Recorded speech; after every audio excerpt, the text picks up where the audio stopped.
Bonjour à tous.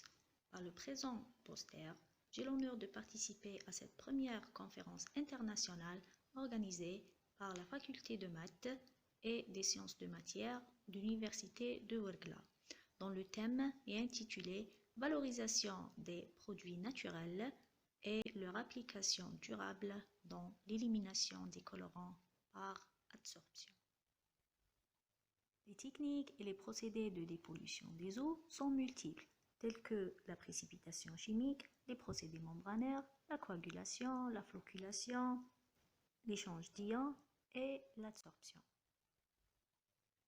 L'adsorption, qui est le procédé le plus utilisé dans de nombreux pays industrialisés, sert à utiliser des matériaux adsorbants tels que le charbon actif ou encore des argiles et des composites à base d'argile afin d'éliminer la matière organique, comme les colorants par exemple, ainsi les polluants inorganiques. L'argile utilisée dans ce travail, c'est une argile d'origine algérienne qui vient de gisement de Marmilla. Elle est tout d'abord purifiée puis intercalée et par la suite elle est encapsulée sous forme de billes composites par l'utilisation des alginates de sodium et en présence des cations divalentes tels que les ions calciques.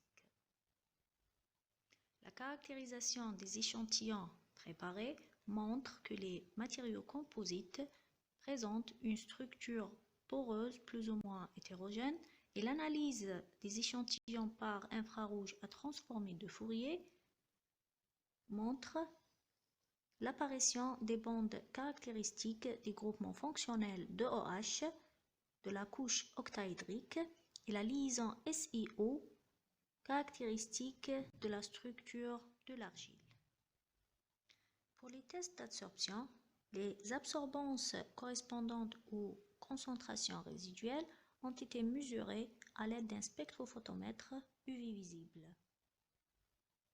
Les résultats ont été collectés puis tracés sous forme des courbes des cinétiques d'adsorption. Cette dernière révèle deux parties. La première partie est une adsorption rapide, puis une stabilité des valeurs des quantités adsorbées à partir de 6 heures.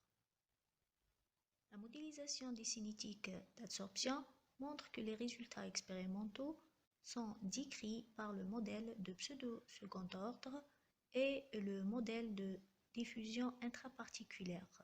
Ceci indique que l'adsorption est multilinéaire où la première partie est un transfert de masse externe, la deuxième correspond à une diffusion intraparticulaire et la troisième partie correspond à l'état d'équilibre adsorption-désorption.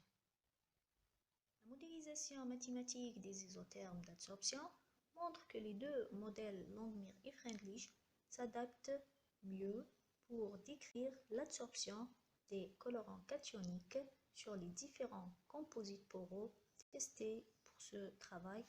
Et merci.